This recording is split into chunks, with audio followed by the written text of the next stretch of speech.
और अब आपको सीधे लेके चलते हैं कीव में। आपके सामने हमारे सहयोगी वो जर्नलिस्ट जो भारत के पहले जर्नलिस्ट हैं वहां पर पहुंचने वाले, और इस वक्त हमारे साथ अभिषेक उपाध्याय और उनके वीडियो जर्नलिस्ट कैमरामैन चेतन मौजूद हैं। अभिषेक, सायरन की आवाजें आ रही हैं, कई जगह मोर्टार हमले हो रहे हैं, ईस्टर्न यूक्रेन में तनाव है, क्या ग्राउंड रिपोर्ट कह रही है? निशांत, ईस्टर्न यूक्रेन लगातार सुलग रहा है। वहाँ पर कल रात में 9 बजे भी ये खबर आई थी कि वहाँ गोलीबारी हुई है, वहाँ धमाके हुए हैं, वहाँ बिजली सप्लाई लाइन काट दी गई है, टेलीकॉम सेवाएं जो हैं वो प्रभावित हो गई हैं। तो इस तरह की खबरें लगातार आ रही हैं। और देखिए, कीव में भी तैयारियां की जा रही है, राजधानी है, लेकिन यूक्रेन की इस राजधानी में पूरा इमरजेंसी प्रोटोकॉल एक्टिव कर दिया गया है।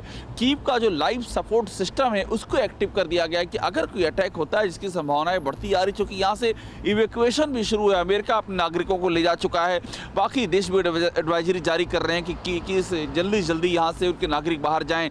तो यहाँ पर जो लाइव सपोर्ट सिस्टम है, यानी कि कैसे कीव पैरालाइज ना होने पाए, उसका जो अल्टरनेट रूट है वो तैयार है। इलेक्ट्रिक जनरेटर यहाँ इंस्टॉल किए गए हैं, यहाँ पर हीटिंग के अरेंजमेंट है, यहाँ फ्यूल स्टोर जो है वो मेंटेन किया जा रहा है कि फ्यूल की कमी ना आने पाए। तो इस तरह के सारे इमरजेंसी प्रावधान यहाँ पर किए जा रहे हैं। निशांत, अभिषेक, देखिए, बहुत ज्यादा अंडर प्ले करने की कोशिश की जा रही है रशिया से वहां के हालात को, लेकिन वेस्टर्न कंट्रीज जो हैं वो वहां के हालात को लेकर बहुत तनाव वाली सिचुएशन बता रही हैं। आप ग्राउंड पर मौजूद हैं और काफी दिनों से वहां पर हैं। मुझे एक चीज बताइए, हमारे जितने भी दर्शक हैं उनके लिए, जैसे जैसे 20 तारीख नजदीक आ रही है, क्या आपको खुद भी फील हो रहा है कि वहां पर तनाव बढ़ता जा रहा है, छुटपुट घटनाएं बढ़ती जा रही हैं, जो बिग अटैक है उसके बहाने, उसके रीजंस, उसके एक्सक्यूजेस बढ़ते जा रहे हैं? निशांत, यहाँ पर एक बात कही जा रही है कि जो हालात बन गए उसमें कुछ भी हो सकता है। कोई इंकार नहीं कर रहा है कि ऐसा नहीं हो सकता है, क्योंकि सबसे अहम बात यह है कि जो एक बहाना चाहिए अटैक करने का, ये कहा जा रहा है, वो बहाना पूर्वी यूक्रेन में बनता जा रहा है। जिस तरह से वहाँ अटैक हो रहे हैं, लुगांश में जिस तरह से अटैक हो रहे हैं, जो घटनाएं डोनेत्स्क में घट रही हैं, ये सारी घटनाएं इस अंदेशे की ओर बल दे रही हैं कि कोई बड़ा डेवलपमेंट हो सकता है। और जिस तरह से ये खबर आई कि रूस ने सेनाएं घटाने की जगह सेनाएं और बढ़ा ली हैं, और जिस तरह से बेलारूस वो भी अपनी सेनाओं को बढ़ा रहा है, जिस तरह से जो नेवल फ्लीट है ब्लैक सी में, क्रीमिया के पास, वहाँ पर युद्धाभ्यास होने की खबरें आ रही हैं। तो ये सारी चीज़ें ये बता रही हैं कि पूरा मामला फ्लैश पॉइंट पर है, और ये कभी भी अपनी जो सीमाएं हैं उन सीमाओं को तोड़ सकता है। तो इसीलिए कीव की बात मैं करूं, यहाँ इमरजेंसी प्रोटोकॉल इसीलिए एक्टिवेट किया गया है। कीव का जो लाइव सपोर्ट सिस्टम है, इसीलिए उसको पटरी पर रखने के यहाँ पुरजोर इंतजाम किए जा रहे हैं। चूँकि अंदेशा यहाँ भी है, चूँकि रूस पहले ऐसा कर चुका है, 2014 में ऐसा हो चुका है। तो इतिहास से सबक लेते हुए यूक्रेन पूरी तरह से उस स्थिति से निपटने की तैयारी में है। अभिषेक, जो इंडियन कम्युनिटी है वहां पर, उसका क्या हाल है? उनके अंदर कितनी शंकाएं हैं, वो कितने चिंतित हैं, उनके इवैक्यूएशन को लेकर क्या चल रहा है? देखिए, इंडियन कम्युनिटी के लिए बाकायदा यहाँ के भारतीय दूतावास ने उनको ये मैसेज भेजा है, उनको ईमेल भेजा गया है, सोशल मीडिया के जरिए उनसे कहा गया है कि वो यहाँ से जा सकते हैं। और इसमें क्लियर लिखा है कि जिनके पास कोई ऐसा अर्जेंट काम यहाँ नहीं है वो तो लौट ही जाएं।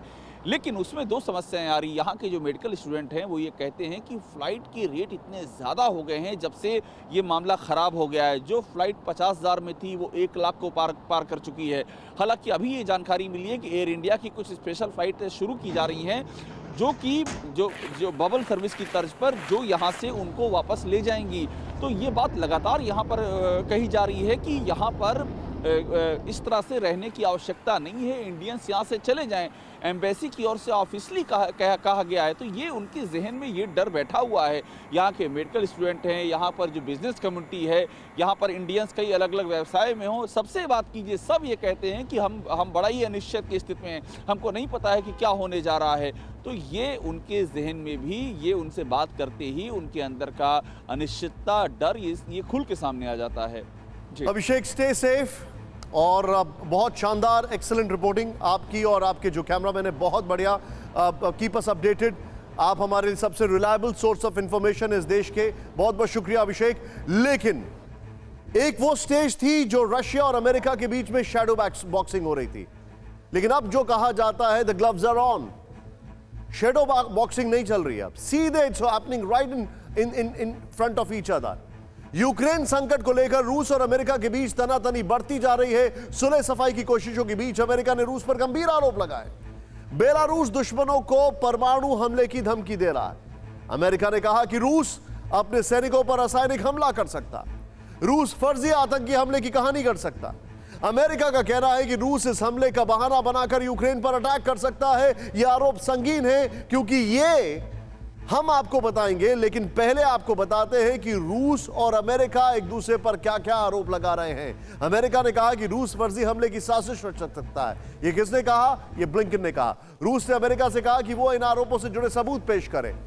रासायनिक हथियार, यानी वो हथियार जिन्हें वेपन्स ऑफ मास डिस्ट्रक्शन कहा जाता है, ये हथियार दुनिया के कई इलाकों में भारी तबाही मचा चुके हैं। लेकिन एक सच ये भी है कि अमेरिका पूरी दुनिया में केमिकल वेपन का नाम लेकर तेल का खेल खेलता रहा है। इराक बहुत बड़ा एग्जाम्पल है उसका। क्या अमेरिका ने एक बार फिर से रूस के लिए भी केमिकल अटैक का डर उछाला है?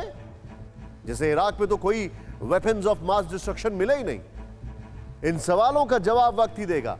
परवाह देश की, सोमवार से शुक्रवार रात 10 बजे TV9 भारतवर्ष पर।